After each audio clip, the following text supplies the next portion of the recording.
Here's how to make $50,000 a month wholesaling real estate. So first thing you need to do is you need to find ugly houses just like this one. These ugly houses can be found in many different ways. Sometimes they're listed on the MLS, but a lot of these deals you'll have to go out there and search on your own and find them off market. You can find these in a few different ways. Number one, you can find it driving for dollars. I was driving down this street, found this house behind me right here, and I can figure out how to contact this owner. You can also utilize services such as Propelio. Propelio is a software that houses a bunch of data relating to real estate. In Propelio, what you can do is you can search and pull lists of potentially motivated sellers. Some of these motivated sellers may be properties that are listed for vacant. You can find some deals in there that have high equity. You can find deals in there that are going through probate, divorce, pre-foreclosure. Maybe they have an out-of-state owner and they've been vacant for a long time. After you pull these lists in Propelio, what you need to do next is contact the owners. So you can do this in a bunch of free ways. One way is to go and knock on the door and see if the owner will answer. Another way is you can send a mailer to the owner. You can go put a note on their door. You can go put a note in their mailbox. You can also skip trace the owners. Skip tracing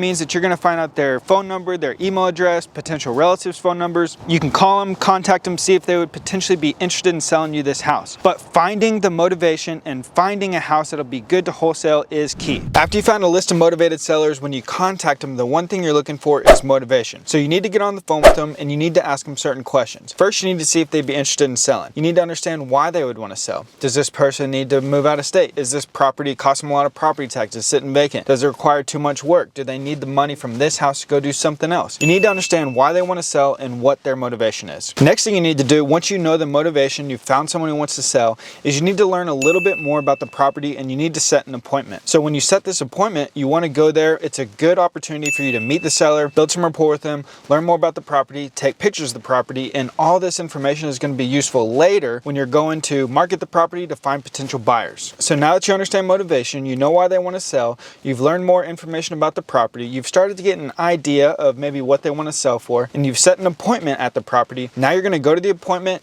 meet the owner, take all your pictures, bring your repair checklist, and you're going to make an offer and start negotiating. Now that you're at the appointment, you need to do a few things before you get there. First, you need to be prepared. You need to know what the ARV value of this house is, and you need to know what an investor would probably be willing to pay for it. Second thing you need to do is bring your repair checklist. While you're at this appointment, you're going to mark down everything that this house needs. If it needs a new roof, mark it down. If there's issues with the drywall inside, mark it down. Plumbing, needs new cabinets, needs new vanity, showers all messed up. You're going to mark down every single repair that this house needs. And I've got the perfect checklist for this, and it'll tell you approximately how much all these items are going to cost. So you're going to come prepared with the ARV value. You're going to bring your repair checklist, mark everything down. And what you're going to do is you're going to take pictures with your phone. You can bring a camera too, but phone does just fine, of every single room and bathroom of this house. You want to take pictures of the bedrooms, bathrooms, kitchen, living room, outside, front, back, side, and you want to take close-up pictures of all the issues that the house has. If there's a big crack in the drywall, take a picture of it. If the toilet is leaking and you can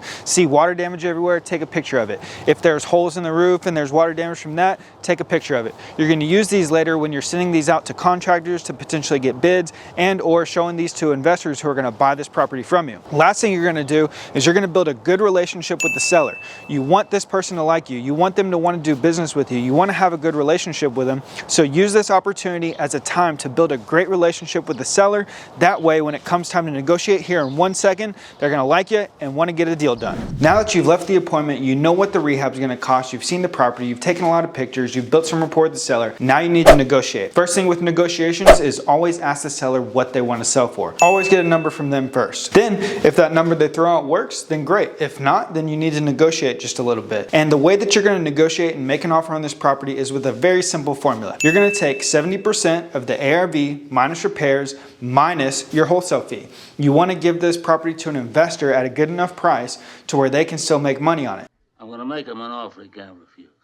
If the house ARV is going to be $200,000, then 70% of that is going to be $140 grand. Say it takes about $30,000 worth of repairs. You marked all this down in your repair checklist. That brings you to $110,000. Now, if you want to make $20,000 as a wholesale fee, then you need to lock this property up at $90,000. So what you're going to do is you're going to negotiate with the seller, get them down to 90 grand, and if it doesn't make sense or if the seller won't come down, don't do the deal. It's really important to only do good deals and get great deals that you can make money on. Now what you need to do is write up the contract, get the seller to sign, and get this over to the title company. Most important terms of the contract is going to be the purchase price, the 90 grand, your option period, which is the time that you're gonna have to back out of the contract just in case something goes wrong or you can't find a buyer, and you're gonna put a close date, and a few other terms that we can cover later in detail. But you're gonna write up this contract, you're gonna sign it, get the seller to sign it, and you're gonna send it to the title company. Now what you need to do is you need to go find buyers. There's so many different ways that you can find buyers, and you need a lot of them. One way is you can build relationships with realtors. You can reach out to cash buyers in the area. You can get these lists from Propelio.